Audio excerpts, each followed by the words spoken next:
and the scream coast to coast. Jimmy's on that microphone, just like the Lord intended, saying what you're afraid to say, truth that can be amended. Hey! Unleash, unfiltered, unfazed, unafraid. Streamcast, podcast, every way. From the house of Lakey, the Lakey Towers proclaim. This is the day the Lord has made. The show starts now in Jesus' name. Oh yeah. Ladies and gentlemen, welcome to the Friday edition of the show. We shall gather together and we will like a PBS program. It'll be good to have you here on the program, everybody. Friday edition of the show. Pleasured, pleased, and thrilled to be here on a Friday, May 8th day of May, year of our Lord 2026 edition. Pleasured, pleased, and thrilled. And I know many of you feel the exact same way to be joining me. If you're new to the show, my friends, I got to tell you, Streamcast, podcast. That's what we do after 20 plus years of talk radio in the Colorado markets. I tell you, we have been unleashed from the confines of corporate radio into the independent media spectrum. And here we are together, and I appreciate all of you tuning in every Monday through Friday. Pleasured, pleased, and I'm tingly all over. It's great to have you. Really am happy to have you here today. All right, coming up on the program, Kenneth Abramowitz is going to talk to us. Great SaveTheWest.com. We love Kenneth coming on the program. Kenneth will join us. Sherry Cree is going to talk a little bit of real estate with us this morning. And we got a lot of other news stories that we shall get to. So what do you say, Delilah? Do we have permission to move forward with the proceedings? Delilah says, yes, we can now move forward with the proceedings. It's Mother's Day weekend. Everybody ready for Mother's Day? I hope you got your mama something nice. I was telling producer Chad before the show, not a sob story, but it's very weird. This is really the first full Mother's Day. Last year, my mother was in declining health, and this year with dementia, et cetera, that she's facing, it's just weird not having the normal Mother's Day experience of make sure you have a gift there. It's just weird. It's very strange Mother's Day. I forgot it was Mother's Day. Not that I won't recognize my mother on Mother's Day, but it's not the same whenever situations become in their health later. So it's very strange. I didn't know it was Mother's Day really until I sat down this morning for the early show prep, and I said, it's Mother's Day weekend. Usually I'm scrambling to get an order of flowers sent somewhere or some kind of gift delivered to the door or a greeting card at least. And this year I did not have to struggle with that. So it's very, very strange. So happy Mother's Day to all of you mothers and all of you mothers out there. Some of you I call mothers and you're not mothers, but that's a whole different topic. Yeah. Happy Mother's Day, everybody. I hope you celebrate accordingly. There's a little bit of survey out there. I think we men know the truth. And I say the truth that you're afraid to say, fellas. 47% of Americans plan to celebrate Mother's Day this year. And 39% say they were closer to their mother also growing up than anybody else. The average person will spend, this is a big number, $284 on Mother's Day gifts. That's a lot of Mother's Day right there. If you're celebrating Mother's Day and you haven't figured out what you're going to get yet, we could do a cram session here today. According to the National Retail Federation, spending on Mother's Day is expected to reach a $38 billion tier this year. That's up from $34.1 billion in spending last year, and the previous record is $35.7 billion. That was set in 2023. So Donald Trump's in office, evidently, and everybody appreciates their mother more. Got to spend more on their mama than ever before. $38 billion going to be spent. The average person is going to spend about $284 in gifts. 54% say they plan to get something for their mother or their stepmother, followed by their wife is second, and then their daughter will get something, 13%.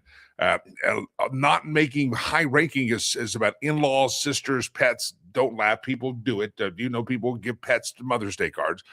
Flowers are the most popular gift, followed by greeting cards. Going on a special outing like dinner or brunch, gift cards, clothing, accessories, and jewelry. In a separate poll, here's the deal. 47% of Americans plan to celebrate Mother's Day this year. By comparison, only 34% plan to celebrate Father's Day this year. I'll say the things that you're afraid to say. We men get the short end of the stick on that Father's Day thing. It's all about the mothers, and I'm all for the mothers. But 34% say they plan to celebrate Father's Day. That means a heck of a lot of people say, Father's Day, not a big deal. 32% say they will celebrate both Mother's Day and Father's Day. And the poll asked people who were raised by a mother and a father about the potential roles in the house growing up. 75% of people said their mother did more housework. 53% said she was more involved in the daily activities. 47% said she was more affectionate. 39% say they were closer to their mother.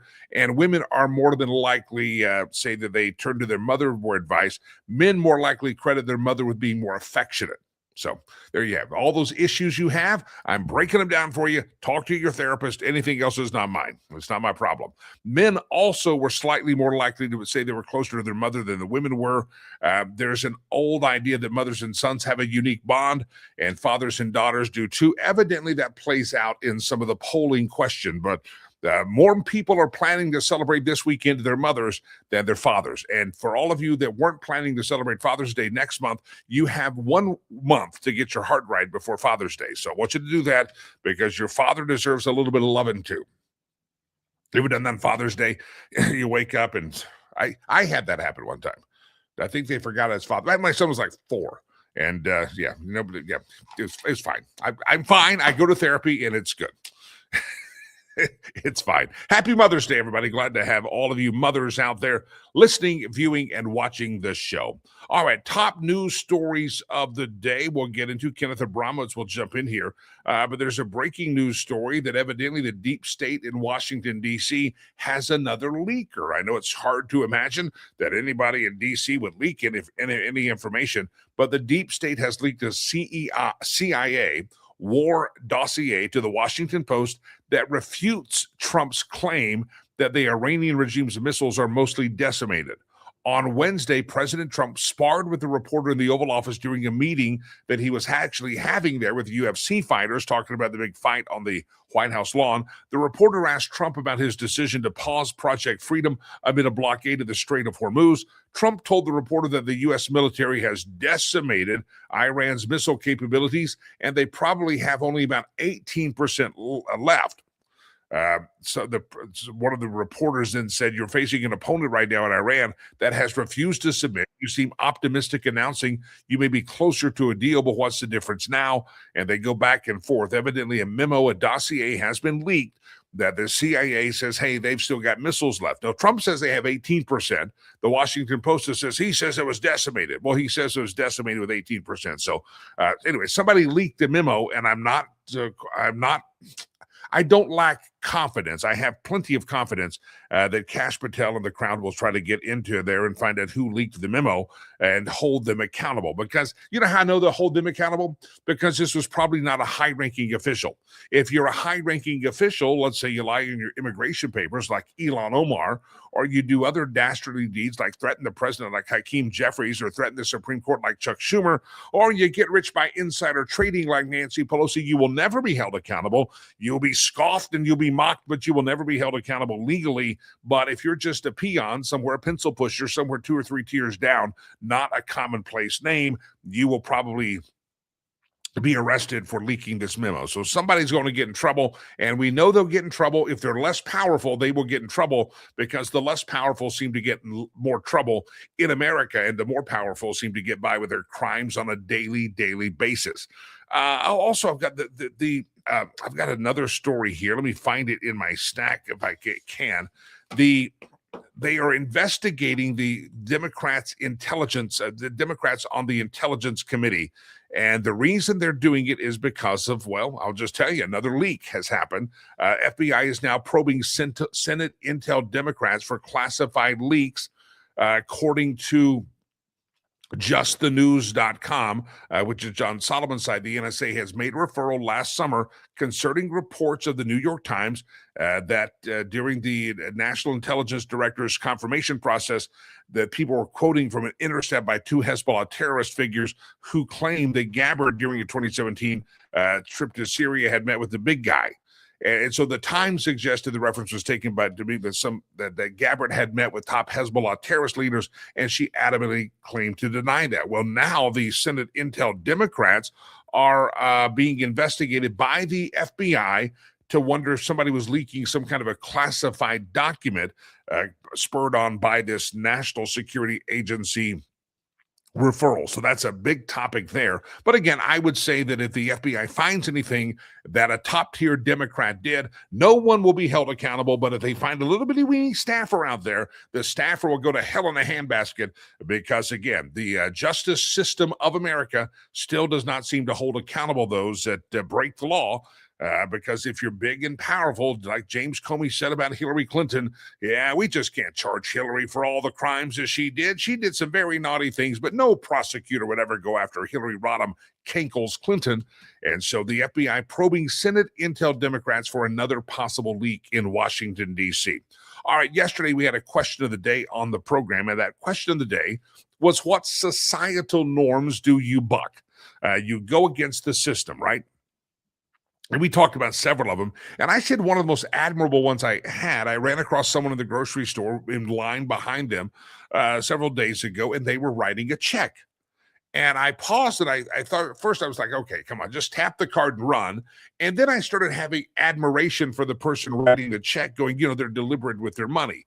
Anymore, we just tap, and then we check and go, what did I spend money on today? But when the old days of writing the check everywhere you went, you had to actually spell out the words. You had to take full ownership of whatever you were spending. You had to take full ownership of everything. You just kind of knew it. You're writing out a check to whoever you're writing. You have to spell their name out. You have to put the number in there. You've got to write out all the words that mean the dollar figures in writing. You got to really kind of own. So I kind of admired them bucking the system.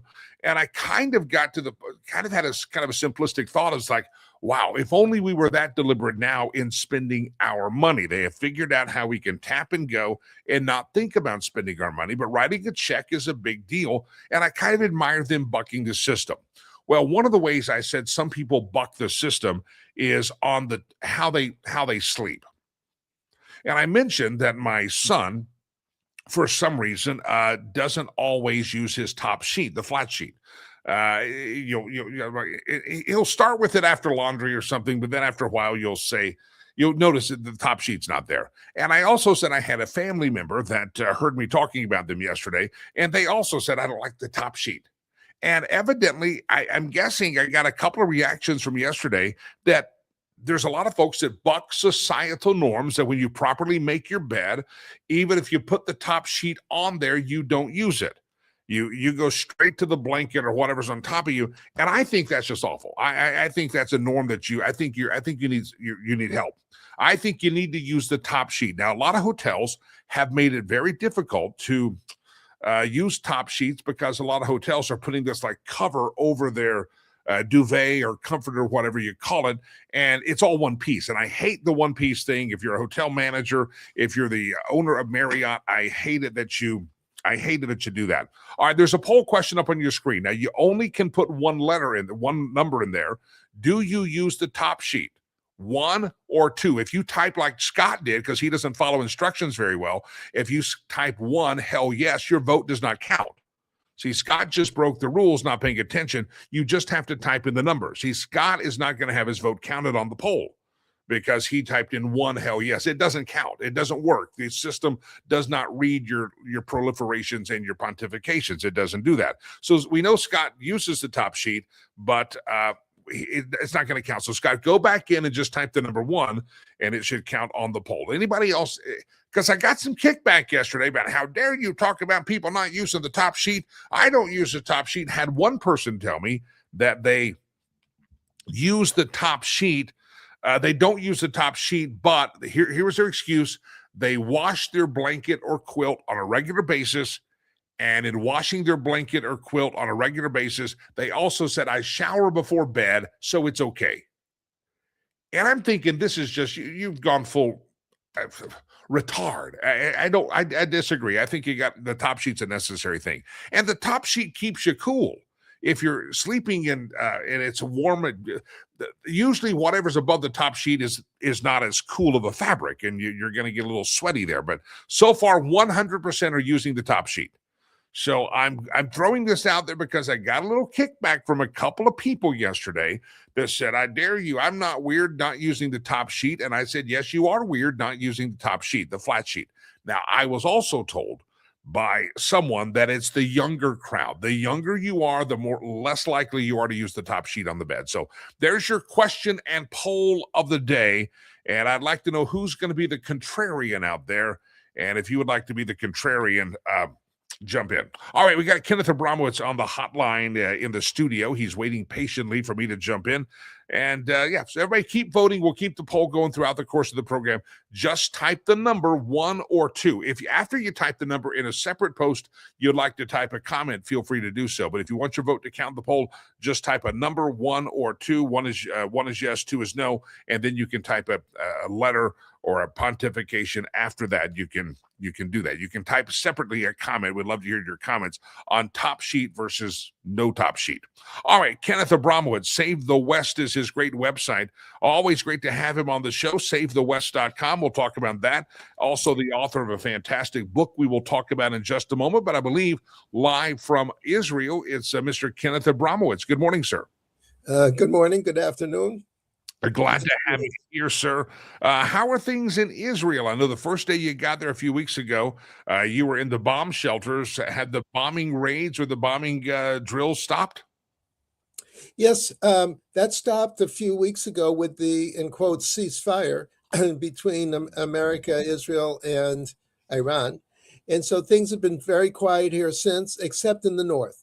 In the north, near the Lebanese border, there's rockets coming in almost every day, usually 10 or 20 or so. And Israel just blew up one of the Hezbollah bad guys leaders a day or two ago. So now they're getting the pushback, so to speak, or the counterattack from that today in northern Israel. Are you sensing that tensions and or anxiety have lessened on the ground with Israel? It seems like a lot of the kinetic warfare has stopped, at least for now. We did do what we call a love tap last night to Iran. We'll talk about that. That's what President Trump called it, a love tap. But are you sensing that I guess the anxiety and the worry of the kinetic warfare and the bombing, is it on the decrease, or is everybody still on pins and needles? Well, the Israeli population is very resilient. Jews have been fighting against the anti-Semites for 3,800 years. So this is just another day in the time zone of anti-Semitism. And so the people are very resilient. So everyone's back to work, back to school. Everyone's doing whatever normal families or individuals do. However, they're waiting for the shoe to drop. In other words, if you were talking to someone, say, there might be some bombs tomorrow, some missiles from Iran tomorrow, they go, oh, yeah, okay, so I'll just go right down to the shelter. And so everyone's used to it. Whereas if you said to an American in whatever city you live in, oh, there's 5 missiles coming into your town tomorrow. You go, what? There'd be panic in the streets. But the Israelis are so resilient and gone through it for so long that they just stop what they're doing and then go to the shelter and then resume what they're doing. Growing up, my grandparents lived in West Texas, and you had a storm cellar that you went to when the sirens went off or threat of a tornado. You went underground with the storm cellar. It was also a great place for my grandmother to keep her mason jars, where she had been canning and preserving some food. That was also kind of a storage cellar as well. And we spent a couple of nights as kids for several hours was visiting the grandparents in the storm cellar. That being said, what is it like in these these bomb shelters in Israel? The Israelis have to spend a lot more time than West Texans had to spend in their storm cellars. Are they comfortable? Are there couches? Are there just chairs like a DMV waiting room? What does an average shelter look like, a bomb shelter, when you spend so much time there? It seems like maybe they got fixed up a little bit. Well, there's I only can talk about the couple that I've been in. So there's chairs, and usually there's a bed or 2 or 3, mostly for the kids. And there's some things to drink and some munchies to eat. And it usually lasts only about a half an hour because they come in a barrage. So there's a barrage of 10 of them around the country. And that after 30 minutes, you get a little notice, ding, ding, ding on your iPhone or whatever, and everyone leaves. So it's a little bit like a pajama. I hate to say this, it's a pajama party because when you get a ring at 4 o'clock in the morning, you're either in your pajamas or you put a robe on, but everyone shows up sort of half and half with pajamas and half with robes, and it lasts a half an hour, and that's it. You give the all clear. And when you go down there, are these set up? I've heard that they're all across the countryside. If you get a ping on your phone and you're driving, there's places to go. Generally, are you down there with your neighbors, your friends? Is it every house doesn't have one, I'm guessing. So is there kind of a community? And how many people gather in these shelters? Well, starting about 40 years ago, the state of Israel mandated that every new apartment had to have a safe room, and every new apartment building had to have a basement/shelter. So I'll guess 80% of the people in the country are very, very close to a shelter or to a strong fortified room. And as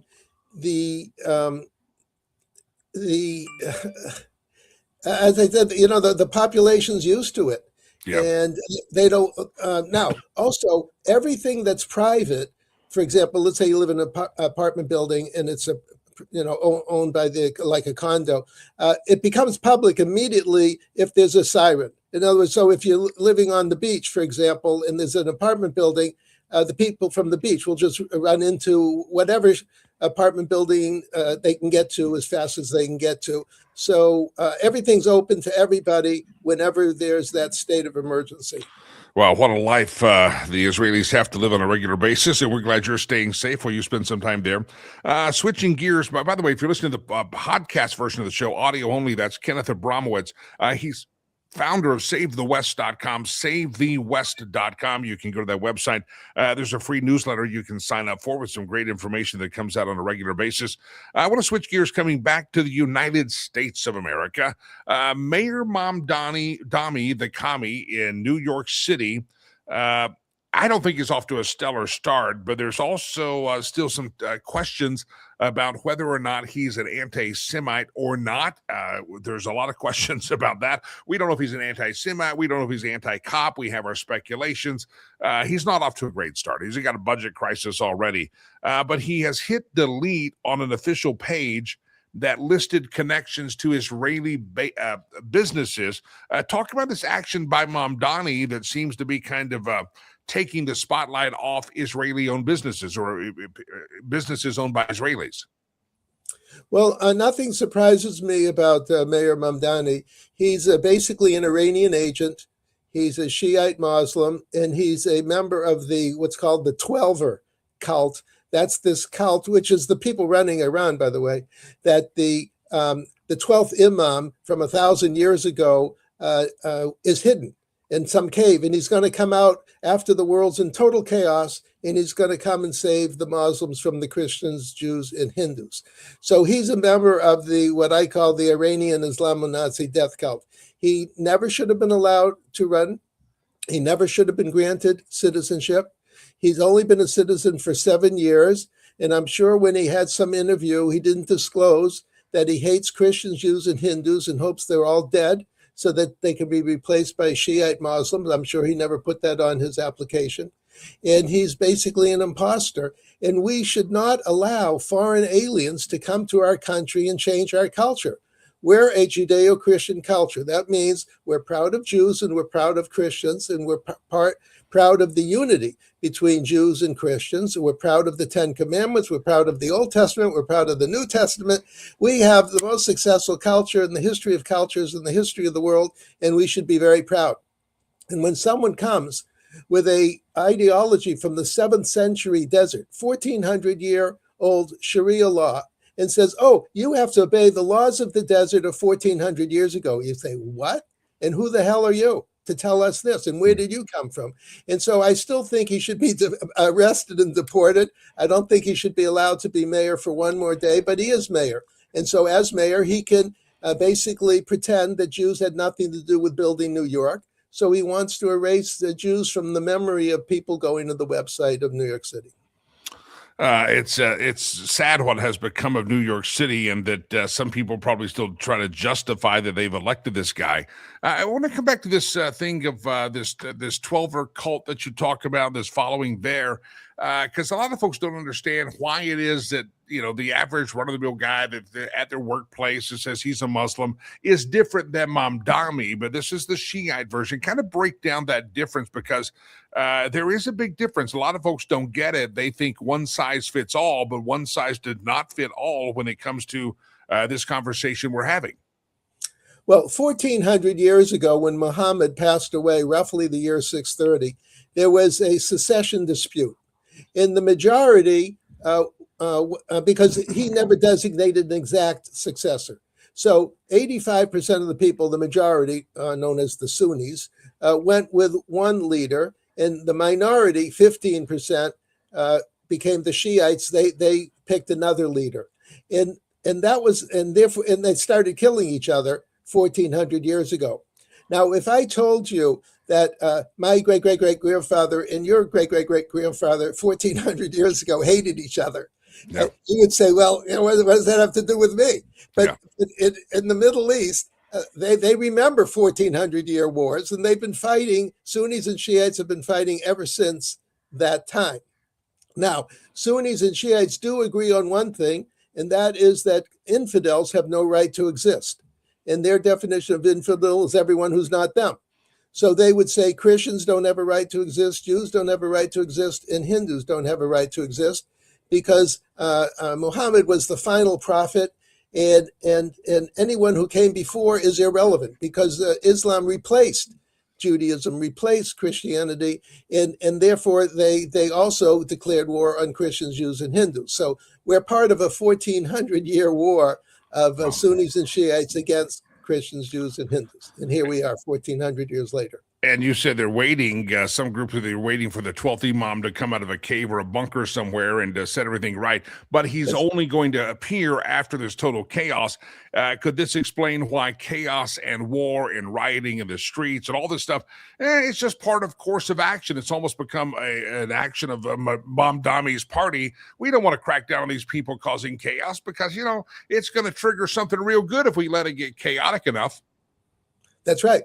And if Mamdani had said that, vote for me because I'm a Shiite Muslim 12er from this cult waiting for the 12th Imam to come back to life, and I'm going to create chaos, utter chaos in New York City, have everybody hate everybody all the time, protests all over, because that will induce this 12th Mahdi or Messiah to come back to life and vote for me. He'd get like 10 votes. So that's why I call him a fraud, because he didn't run on his record. He purposely confused people. Yeah. The voice of Kenneth Abramowitz live from Tel Aviv this morning, live from Israel. He's over there for several weeks, and we're glad he joins us with the time zone difference. Thank you for coming on. Kenneth, I always like to tell people about, first of all, Save the West. We'll talk about your book here in just a moment, the latest book, but SaveTheWest.com has something that everybody can get, and it's absolutely free of charge, but it's going to make them a heck of a lot smarter. Talk about SaveTheWest.com. Yes, all you have to do is go to the internet, put in SaveTheWest.com. It'll take you right away to the website, and there's a pop-up menu. You just put your email address in, and you'll get my newsletter every 2 weeks. And I try to make the newsletters very creative. I look for issues that aren't being followed well, and I write about them. And then there's also a link into the books, The Multi-Front War, which you can buy from Amazon and other such internet providers. If you want to understand what's happening in the world right now, you need to get a copy of this book. It's called The Multi-Front War by Kenneth Abramowitz. The Multi-Front War, Defending America from Radical Islam, China, Russia, Pandemics, and Racial Strife.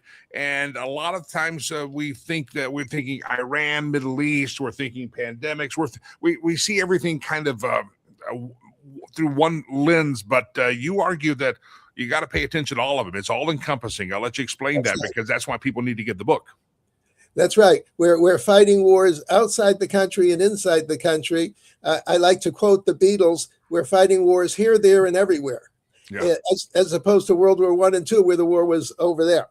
And our external enemies are working with our internal enemies to create chaos. as we were just discussing. And our job is to go after the internal enemies and external enemies simultaneously to reassert the primacy of the Constitution, the Bill of Rights, the wisdom of the Declaration of Independence, the wisdom of the Old and New Testament, the wisdom of the Ten Commandments. We have the right values. We just have to stand up for them and not let them get trampled by the forces of evil. There's the name of the book on your screen. If you don't see the screen, I'll read it to you because you're just listening. The Multi-Front War, Defending America from Political Islam, China, Russia, Pandemics, and Racial Strife. That is a book by Kenneth Abramowitz, and he's our guest here. Mr. Abramowitz, I always enjoy having the conversation with you. Thank you very much. One little quick last question. Last night, we gave Iran what President Trump called a love tap. They were misbehaving, shooting at some of our boats. We decided to shoot at some of their missile sites or something, and President Trump said, no big deal, just a love tap. What do you think of that love tap? Well, I think there's going to be a nonstop love taps, so to speak. But President Trump's very smart about this. He says, oh, it's not a violation of the ceasefire. Of course it is. But he knows that. He says it's not. And from his point of view, we have a blockade of the Strait of Hormuz. They're not selling any oil. And that's 80-90% of their income. So President Trump figures, I'll just wait them out and I'll pretend that these are love taps until they run out of money. Have a good day. Here's my telephone number. Call me when you want. Bye-bye. I think that's a pretty reasonable strategy. Yeah, I don't want a love tap coming through my front window from the U.S. military, but hey, maybe they enjoy that in Iran. Kenneth Abramowitz, SaveTheWest.com, and also the name of the book, again, it's called The Multi-Front War, Defending America from Political Islam, China, Russia, Pandemics, and Racial Strife. And there's the website, SaveTheWest.com. Go sign up for that free newsletter. Get information every week. Kenneth Abramowitz, stay safe in Tel Aviv, and we will talk to you very soon, I am sure. All right, I know I'm running 6 minutes behind the program. I apologize as my yapper. I keep a yapping, and the time keeps ticking. So let's get back on schedule if we can. I want to welcome into the program, speaking of wars and rumors of war and battles, somebody that's going to help me make sense of a topic I was discussing yesterday, is that, did you know selling your house can sometimes be kind of, people get emotional. I'm not getting enough money. You're insulting me with that offer. I want to bring in Sherry Cree, real estate guru. Her website, homeswithsherry.com. Sherry joins us on the stage on a Friday. Good morning, Sherry. How are you? Good morning. Very good. How are you? I'm very good. You're heading on a trip here soon, so I know you got a lot of stuff to prepare for. We'll be missing you. I'll be on a trip next week as well, so we'll miss each other. So I wanted to fit this in. You've been in the real estate business for a long time, and whether you're a buyer or a seller, I'm guessing a seller is going to be very emotionally attached. This is my home; it's worth this much, and a buyer is going to. It doesn't always go easy. People get emotionally charged. They're talk about some of these stories about when emotion comes into the real estate business. It's transactional, but it's your home. People get emotional. You've had some experience with that. Yes, there are all parties. We are all humans, right? Seller, buyer, seller's agent, buyer's agent. And I believe the most important concept operating as a realtor is seller wants to sell and buyer wants to buy. And that's why we're in this place negotiating for the sale of the property. So sometimes our ego, the real estate professionals, our ego between the agents or our emotions or our assumptions really gets in the way. And you have to cool down and then you have to think, what's best interest of my clients. I'm representing my clients with whichever the side it is, and make sure anybody's emotion is not going to blow up the deal or make the negotiation on the wrong direction. So you say it's the agents that can end up getting emotional, their pride, I got to get this deal done. Give me an example. You've probably dealt with, maybe you probably have felt some emotions and like wanted to do bad. I'd like to hit them, but I'm going to take a deep breath. Talk about some of those emotional negotiations that go on between agents. Give me a couple of stories. Right. So a couple of days ago, just this week, I'm representing a buyer, and the buyer is a first-time home buyer. And then I was hoping buyer come up with the inspection objections. Okay, this is that list of items the buyer asks seller to fix, or making a financial arrangement sometimes. And normally, I recommend inspector. Again, the inspector is a very important part of the transaction, but at this time, buyer had a work schedule, so he wanted to get inspection scheduled right away, like the next day. So they researched AI, and then they found a reputable inspection company. But I don't have any relationship with the inspector. So it was very difficult. So inspector's job is not just to find everything that is wrong, but they're I rely on the inspector to explain each item, how serious that is, or how easy it is to fix by hiring, handyman or electrician or whatever. So this time it did not happen. So while I was consulting my client how to put an inspection objection together, his inspection objections, originally he had like 30 some items that wanted to put in an inspection objection.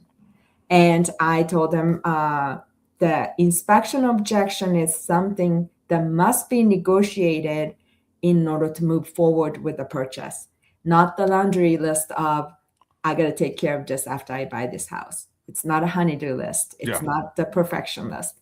And then we narrowed it down to 24. But, when we submitted that inspection objection, the listing agent just made an assumption of our bad faith. And I'm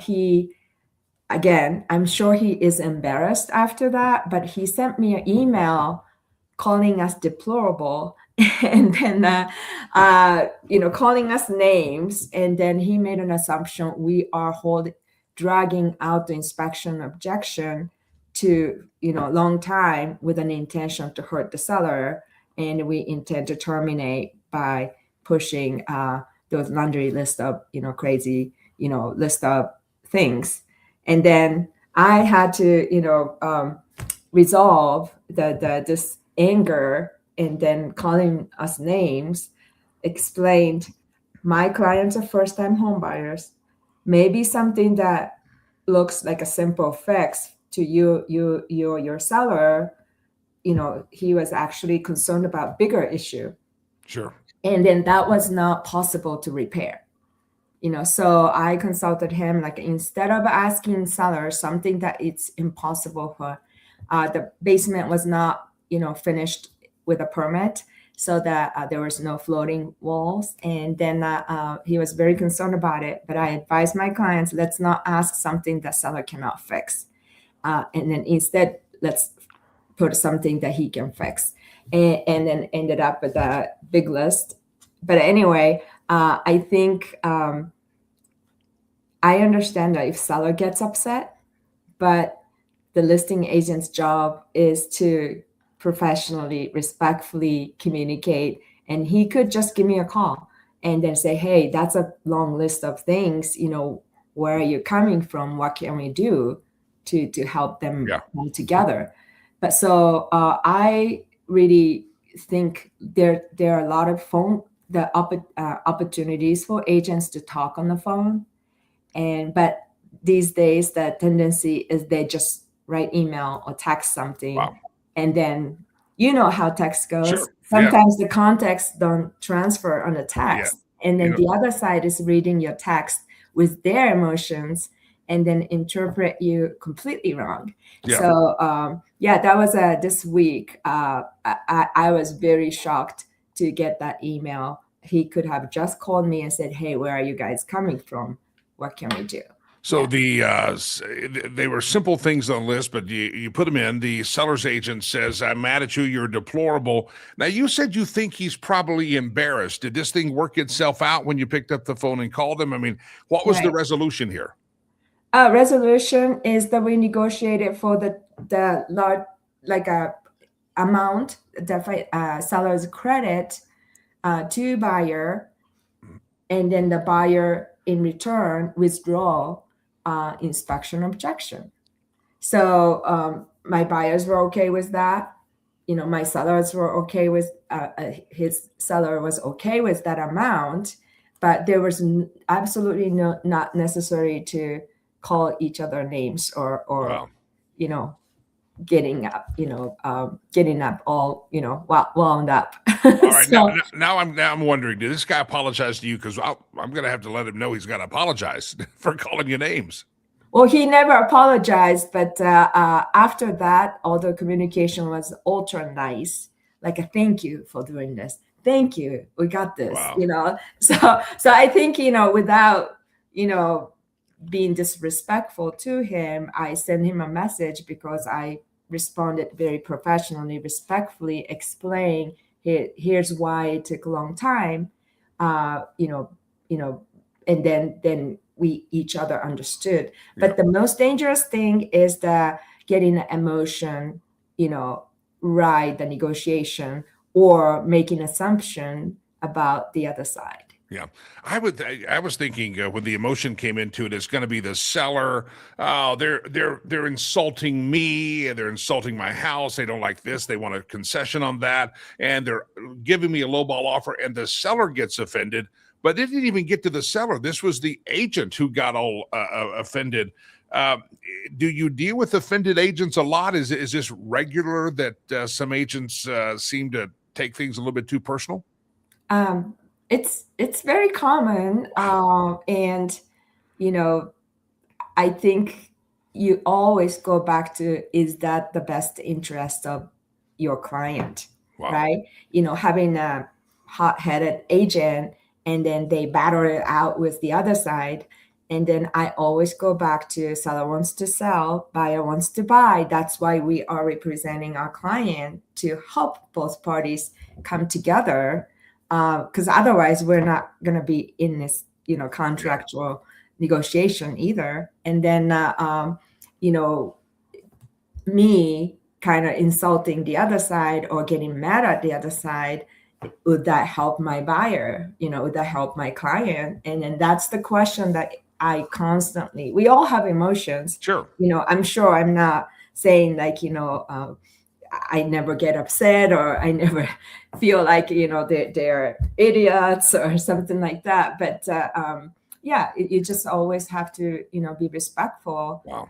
Sometimes, you get the brand new agent on the other side, and then I don't want anybody feel like, I'm insulting them, but work together. We have to work at, different personalities, different, level of experience, because we are here to help both buyer and the seller come together. You brought up something that I never ever thought about until you just mentioned it, is that you can be a seller, you're ready to sell, the seller, yeah, I'll make them concessions, but you may, if you have a hot-headed agent, you may never even know that happened because they blow up at the other side when you're not in those conversations. The other side says, screw you, we're going to move on. We're not going to be treated like that. Mm-hmm. And you could be the seller going, you could not even know that your agent that you trusted blew up a deal that was presented to you, and maybe you didn't even get to see the full offer because they blew it up. That I never thought that an agent could do that, but you got to have the right agent because, boy, you just said it. A hot-headed agent can screw it up, and the seller may never know that their agent screwed it up. Right, and then we are legally obligated to present all offers, so we are not party to the transaction. We are representing the party to the transaction. So legally, we are communicating, we are required to communicate everything to the party to the transaction. But sometimes that, like I said, we all have emotions. So things go really, south that could have been worked out. Yeah. Is there a way for somebody when they're thinking of real estate, you want the agent, you get the marketing material, you saw them, you met them, they go to the same country club or the tennis club or the church, or you know them that way. Mm-hmm. Is there a way to screen someone? Can I give them a test? I want to know your temper. I'd like to know if you're going to be hot-headed. Is there a way to kind of get a feel for that? Or is it, how do you make sure you don't get an agent that could blow up a deal because they get hot-headed? Well, you can tell the personality, if you know that person, but it's a small industry. I'm sure other industries are too, because we have numerous over and over different transactions, and then I come across the agent who was rude in the past. And then it was a funny story. So one time I had a listing, and then there was a buyer's agent inquiring about the listing, and his client really want the property. So kind of sweet talking. But when he called me, his number on my phone showed up saying his name, realtor, and then capital rude. So somehow I saved his contact on the phone from previous transactions that he was very rude. And then I chuckled, but he was rude again. So it was just like, you don't want a reputation in the industry. You can tell by how respected that realtor is in their industry, from peers, from industry partners. You can tell. And then, sometimes, I don't know, for whatever reason, but the seller hires an agent to represent their sale, kind of in a opposite side, like you interview the agent and he needs to come down to this price, like a brokerage compensation. Sure. I don't think it's a good approach. You really need to have somebody to work as a team representing you. So it's kind of like picking an attorney to represent you. Now you're representing, one more question there, because I'm now fascinated by this whole thing. You see this guy's phone pop up, real estate agent name, and you put it in rude. I mean, you're like rude in the capital. So you know this guy's rude. You probably dread to see the phone call. Why is he calling me? But the thing is, because of his reputation and the way he's treated you in the past, I mean, you're going to represent your clients the best you can, but I'm sure you're like, oh God, I hope you just can't see. He's not a guy you want to do business with. You're going to do your best, but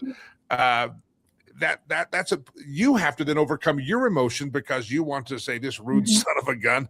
I never thought of that you're like, crap. But if he's bringing a good offer, I'm representing the seller, so I will do all my effort to stay respectful and then put a deal together. But I just thought it was funny. I didn't even remember the dealing with him, but his contact was saved on my phone as a capital rude agent. But I don't know how many times I pride myself in having a good reputation in the industry. And I don't know how many times, on the hot sellers market, my buyers got the property under contract because the listing agent said, hey, we have this many offers. Your client's offer is not the highest, but can your client come up to this price? Because then, I'd rather work with you than the agent who is not experienced or not, don't have a good, reputation. So if you're in a negotiation, you're like, I'd really rather deal with this realtor because they're not rude in my phone. But you got to get the best offer so you can go to that agent and say, hey, you're not rude in my phone. You're listed as nice in my phone. Raise the offer up and let's do some business together. Yes. Yes. So my clients got an opportunity. Of course, the listing agent's representing the seller. So they're not going to just do business with me because they like me. But my clients get an opportunity to be and then if my clients say, yeah, let's do it, then we can put the deal together. If my clients say, no, I'm not going to go that high, there's no deal, and nothing wrong with that. Wow. All important to make sure you have the right realtor on your team. If you need a referral wherever you're at, Sherry's greatly connected. She can refer you to someone in your area that's not hot-headed and won't be listed in your phone as rude. And of course, if you're in the I-25 corridor in Colorado, Denver Metro, Northern Colorado, on down to the Highlands, all the draw a circle radius around Denver, Boulder area, and Sherry can help you. But if you're out of the area, she can give you a referral because you don't want the agent that's going to be, you're going to list them as rude, like rude agent. You don't want that. Your website is homeswithsherry.com, homeswithsherry.com. Now I'm fascinated. There are a lot of stories. in our Yeah, industry. I'm now fascinated about the root agents, and I'm going to start asking some. We're going to see them like at a store. Are you a root agent or not? Because evidently they are. Sherry, safe travels. I know we won't talk again for another week or so, but folks can go to your website. You will be checking emails and doing all this stuff even while you're out and about. You always respond. Homeswithsherry.com. Homeswithsherry.com. Very quickly, it's. Market doing good? Are we the slow months or the fast months right now?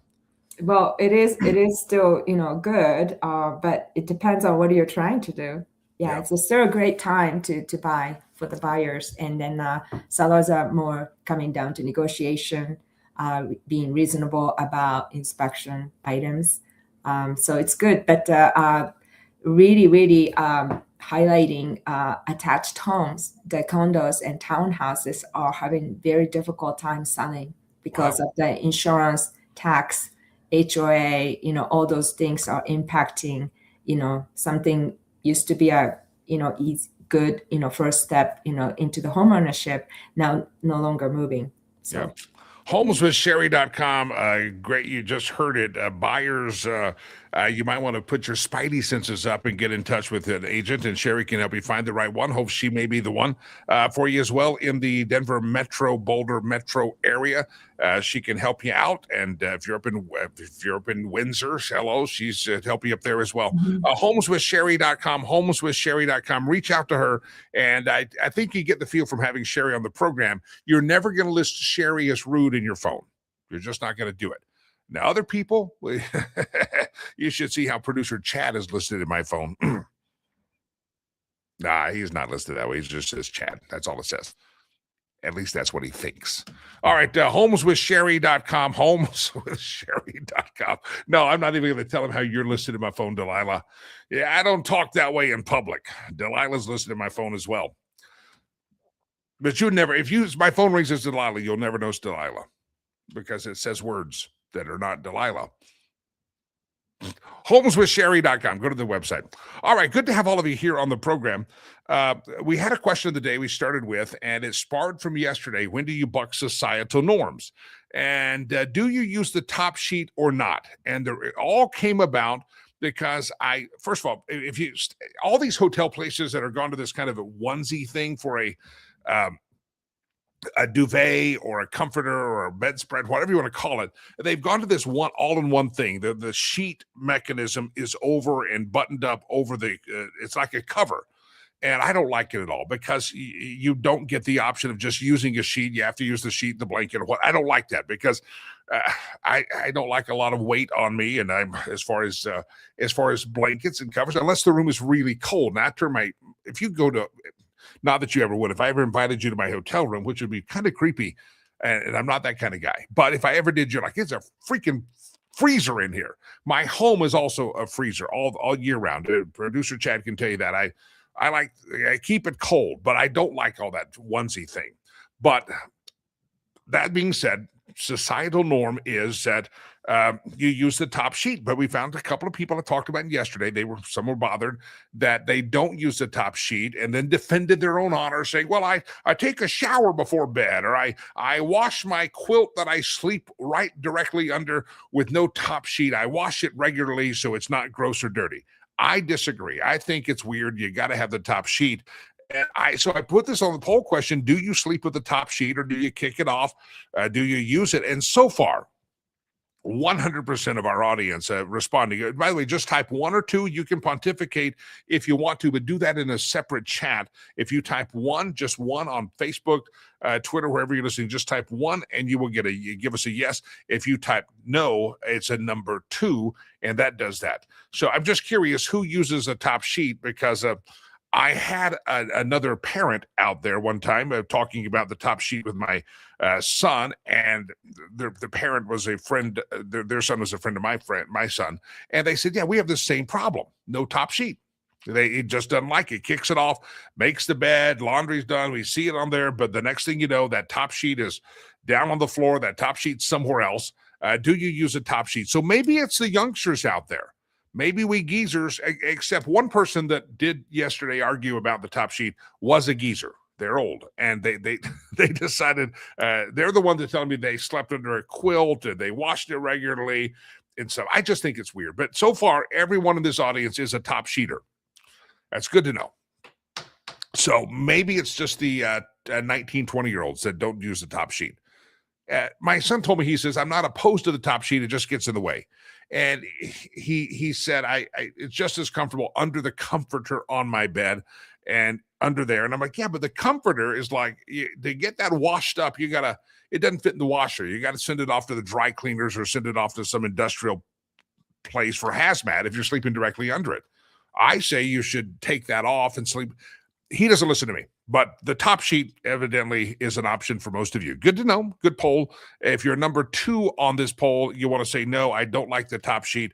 Feel free to hit the number 2 button there as well. All right. One more, couple of quick stories I want to get to. I will say one more, but a couple of quick ones here. It's Mother's Day weekend. If you're celebrating Mother's Day, you haven't figured out what to get her. The top gifts this year are going to be flowers, as always. The average person, this sounds high to me, Delilah, and I love my mom, and you love your mom. Everybody loves their mother, right? Well, most people love their mother. The average person plans to spend $284 on gifts. Now, I can see it if gifts include going to brunch, taking the family, all that, then I can see that. But if you just call, but I'm not counting, I guess if you're paying for your family to take your mother to lunch, then yeah, you're paying, the dinner bill is going to be expensive. But just one-on-one mom to child or child to mom, $284, does that seem high? If that's an average spend on a Mother's Day gift in America, evidently I'm a cheapskate, because there are many, many years, as usually was an order of flowers to my mom's house. Sometimes I go to one of those places that had like chocolate covered strawberries and send that to her. You know, a little, what's it called? It used to be called Sherry's Berries. They should endorse the show. They don't. So I used to send that. She loved those. But $284, wow, that seems like a lot of Mother's Day, but I could be wrong. So happy Mother's Day to all of you mothers out there. And maybe you get your mom a new top sheet. That could be a great gift for her as well. What else I want to get to? Oh, I had this story yesterday and I didn't get to. I think it's funny. If you're the Pope, you think of the Pope or the President, Donald Trump, or the Pope or a world leader, you don't think of them having the same issues that you think they kind of breathe rarefied air. And yes, they have servants, and yes, they have drivers, and yes, they have a lot of stuff that they just, life's different for them, right? I understand that. Well, what happens if you're the Pope and you think of this, the Pope's getting a paycheck?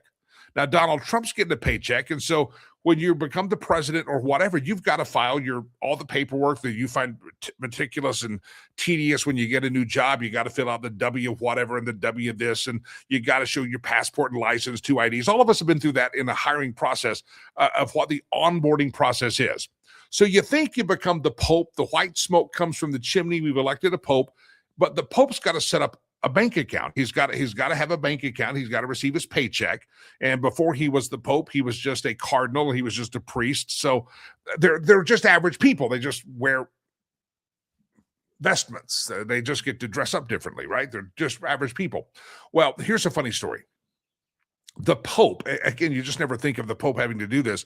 The Pope recently had to call his bank's customer service line to change some information on his account. Can you imagine that? You're the Pope. You got to change some information on your account, and you're going to call them directly. And how do they handle the annoyances of this? That, press 1 for English, press 2, like dealing with the DMV, like getting a bank to change their address for their statements. And the Pope and other people, the president, they're all just like us. Well, tomorrow's the 1-year anniversary of when Pope Leo the 14th, he was previous to being the Pope. His name is Robert Prevost. He was elected Pope at the conclave. His 1-year anniversary tomorrow. And soon afterwards, he had to change his address on everything to Vatican City. Even at his bank, he had to go to the post office, and any mail he received in America or in Chicago, or I think he lived in Argentina, or wherever he lived, he had to change the address and say, hey, I am now Robert Prevost, and I am now living in Vatican City. Well, Father Tom McCarthy was close to Pope Leo, a.k.a. Robert Prevost, before he ascended to the popedom. Is that a word, popedom? And last week, he shared, the father, Tom McCarthy, a good friend of his, shared an amusing anecdote about his friend, now the Pope's, experience with the Bank of Chicago. He said that 2 months into being the Pope, Pope Leo personally had to call his bank to change his phone number and to change his address to his new digs, his new apartment at the Vatican. He's got to call like everybody else. I'm sorry, I've moved, I've relocated.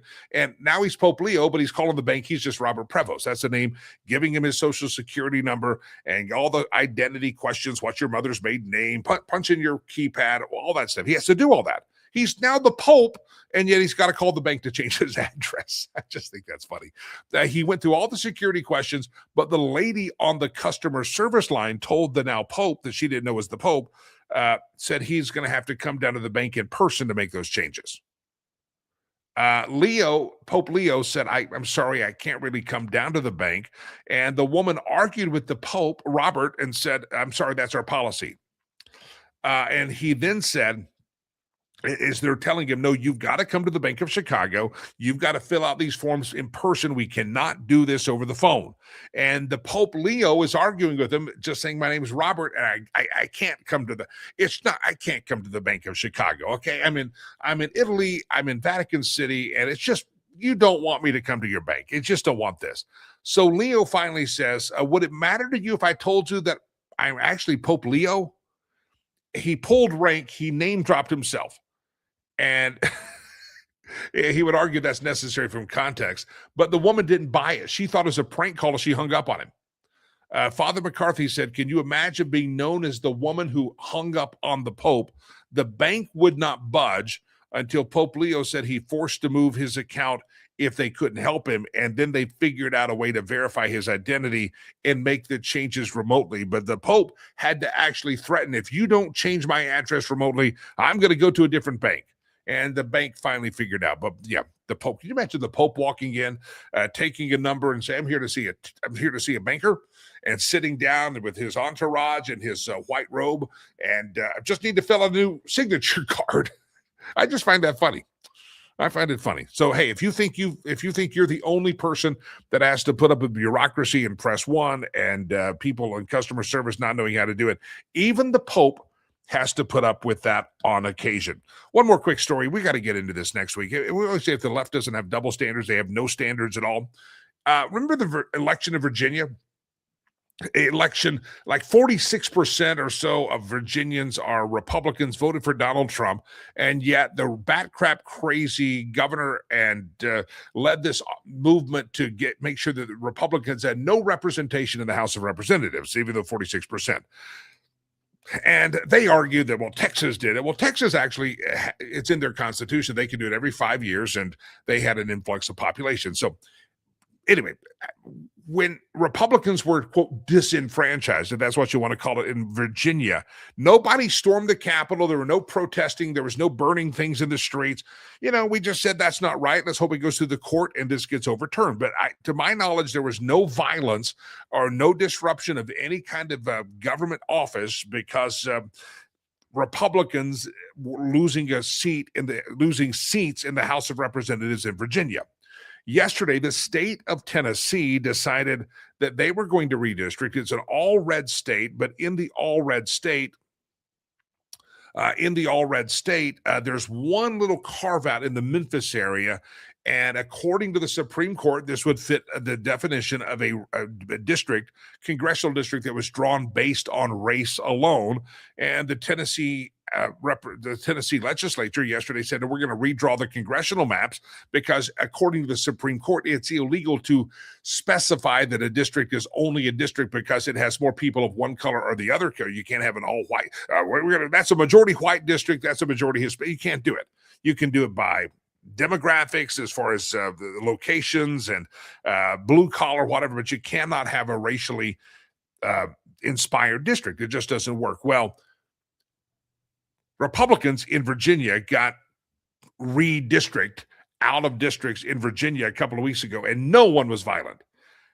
Tennessee has the same thing happening to Democrats, and they're going to lose probably that district. The Democrats will lose it.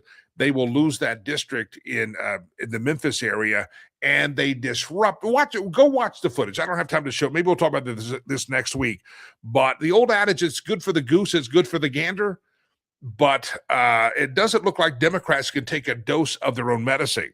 The only reaction they know is lacks class, it lacks dignity, it lacks decorum, and it goes to the real understanding that whether you're a Democrat in Washington, D.C., like Nancy Pelosi, Chuck Schumer, or Hakeem Jeffries, that seems to have an anger streak and wants people to die that are on the other side, it seems as even the grassroots Democrats in Tennessee have this mental thing going on, possessed by Beelzebub or whatever they're possessed by, that if they don't get their way, the only way is to go batcrap crazy. Just go watch it and then compare how Republicans, when we have been redistricted out of states, how we have reacted versus how the Democrats reacted in the state of Tennessee.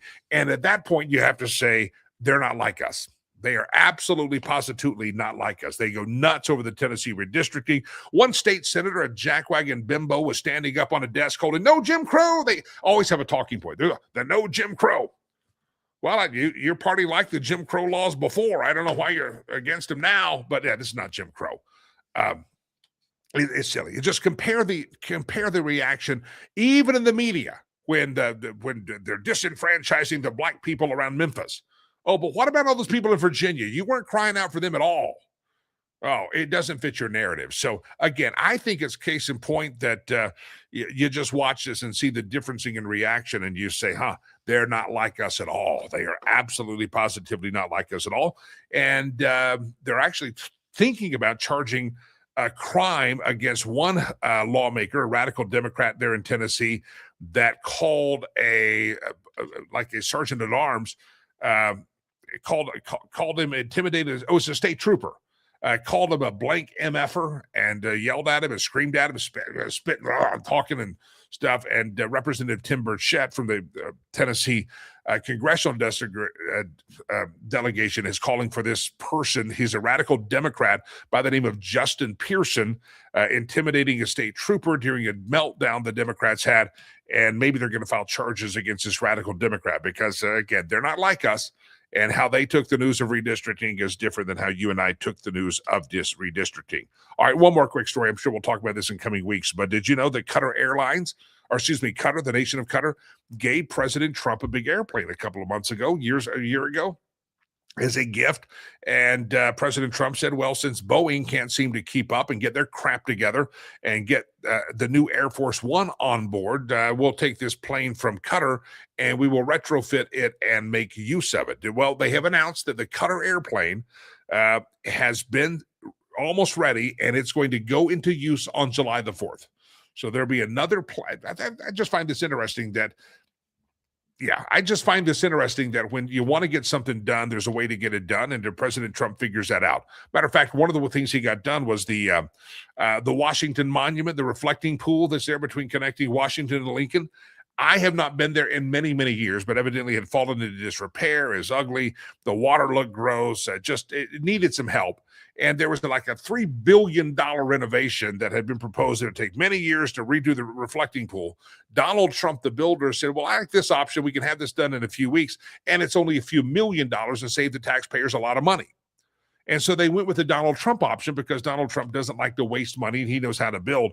And so they did what they do with the swimming pool, and they put a coat of paint, that blue paint, all down the reflecting pool so that it looks clean and you can see when it's dirty. It's just going to be much more beautiful. Well, Donald Trump showed up at the reflecting pool yesterday to reflect on his genius and on his savings. I just find that quite fascinating that you have a president, maybe you call it micromanaging, but I just see a president that loves his country so much that he wants the nation's capital, that he's not walking by the reflecting pool.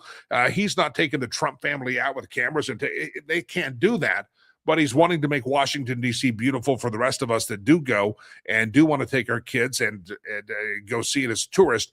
And he saved a lot of money. The bureaucrats came out with this billion dollar proposal, and Donald Trump said, forget the $1 billion proposal.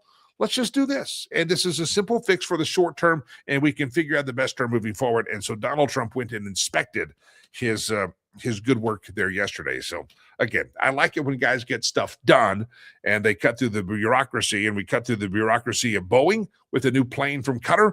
And it looks like we cut through the bureaucracy of remodeling the Washington Monument reflecting pool by having a guy that's actually has a freaking clue and actually cares what the rest of us see in Washington, D.C. For years, Democrats didn't care what you saw in Washington, D.C.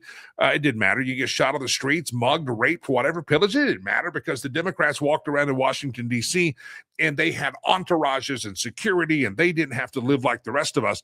And Donald Trump cared about the rest of us and said, you know what? It's not right for the people to come to their nation's capital or tourists from overseas to come to the capital of America and say this is a very dangerous place. And Donald Trump actually cared about the common folks that live in the neighborhoods and go there as tourists, and he cleaned up Washington, D.C., and he actually cared what that reflecting pool looked like. I find that admirable because for years, Washington, D.C., not just the monuments, but crime, it has been in great disrepair, and it wouldn't affect Donald Trump. Donald Trump has no vested interest in making it better because he's going to have an entourage the rest of his life. His family does. All these politicians, they have no reason to, and that's why they never have done it. But Donald Trump actually did it, and I look forward to see now the new reflecting pool.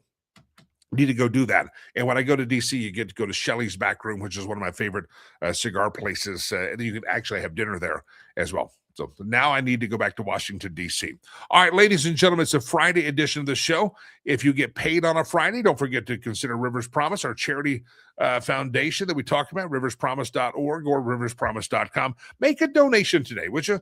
$30 a month feeds a child 2 meals a day for an entire month, 2 meals a day for all month.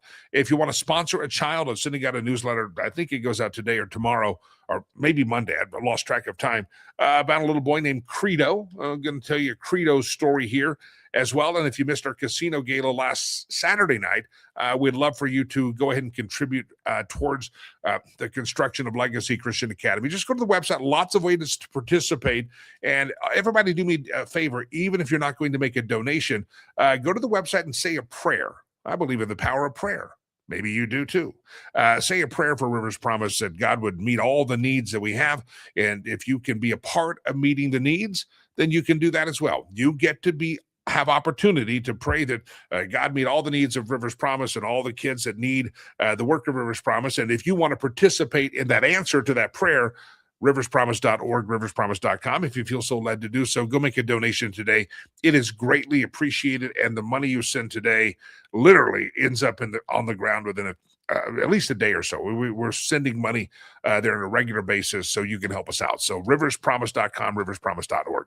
All right, let's do the stolen meme section of the show. And Delilah, where's the globe? You don't know where the globe's at. Aiden, do you know where the globe, my little globe. Did we do Paycheck or Pink Slip Friday? We're going to do Paycheck Roulette around here. We got to do that. All right, ladies, I don't have a globe to spin, so here we go. Round and round the globe we go. Where we steal the memes from, no one knows. Dr. Fauci, right there on the meme from the Babylon Bee, Dr. Fauci reports amazing results in the gain-of-function research at his new cruise ship laboratory. Anytime you see of a widespread disease, you wonder, is Dr. Fauci behind this one too? Is this Dr. Fauci's second or third pandemic? How many more is he going to have? Little effort, Dr. Fauci should be in jail. Round around the globe we go. Where we steal the memes from, no one knows. Boom. I don't mean to tip my tinfoil hat or anything, but can anyone explain why the new hantavirus is listed as an adverse reaction on page 38 of the Pfizer? Say that word? Yeah, I'd probably get banned on YouTube now. The Booger Cootie shot. The shot you take, I'll let you read it because they'll shut us down if you talk bad about the big pharma. I didn't see page 38, but I'm going to take that as true. I wouldn't be surprised. There's a lot of things that were listed as adverse reactions on the pages, which is why they want to jab your kids with vaccines, and they don't want you to read the vaccine inserts. Always read the inserts, especially when they call it a vaccine. All the things they list on these commercials you watch during a sporting event. If you have an erection that lasts more than 27 hours, call a doctor. All that stuff, all those adverse reactions they say in such a pleasant voice. You could die. You could have a stroke. You could have all of that is on the is on the insert of the vaccine or the shot they're going to give you, and they never let you read that. And they don't advertise on television with all the, when they advertise these shots for the inoculations, because I'm going to get shut down on YouTube if we're not careful. They never give you that. They never tell you what's on the insert. Stacy Miller Pratt says, I'm just reading this. I had to explain that small globe to someone yesterday that was so confused about the show. Listen, if the small globe is the only reason your friend was confused about the show, your friend's pretty good, because most people are just confused about the show overall. Yes, we used to have a big globe. It broke. We ordered one on Amazon, a bigger one. It didn't come. I don't know where it's at. And I've got this little small globe, and I've been using it. Now I don't even have that. Thank you, Stacy. Again, if that's the only thing that confused your friend about the show, good friend. Round around the globe we go. Where we steal the memes from, no one knows. This is what resisting a king looks like. There's the patriots of the Revolutionary War. And then you have, this is what mental illness looks like. Yeah, I think I agree with that. These people are not resisting kings. They're actually mentally ill. That's right. You're mentally ill and you're, just sick. You need to go get help. Round around the globe we go. Where we steal the memes from, no one knows. There's Marco Rubio getting ready to take on another fake pandemic. He's got to go fight the pandemic that Dr. Fauci created on a cruise ship, the hantavirus.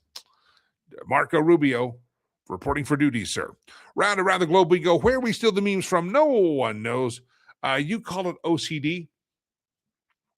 I call it putting things back where they belong. That's all I say. Let's do.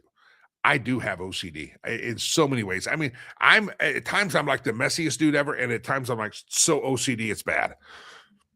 But I've got a therapist. It's good. It's all good. Round around the globe we go. Where we steal the memes from, no one knows. If you just read this. If you're pretend you're erasing evidence of a murder when cleaning your house, you'll do a much better job, and housework becomes much more fun.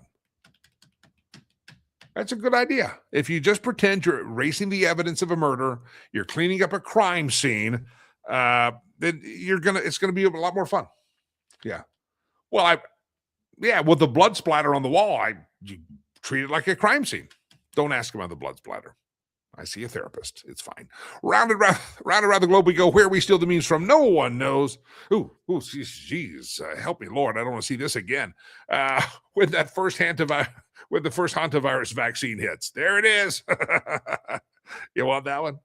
Yeah, I'm a pure blood from that first one, and this other one, I'll be a pure blood as well. Yeah, never took it. Round around the globe we go. Where we steal the memes from, no one. I didn't even finish the sentence. Got gonged by the Chinese. No more stealing intellectual property, they say, and I obey because I'm obedient like that.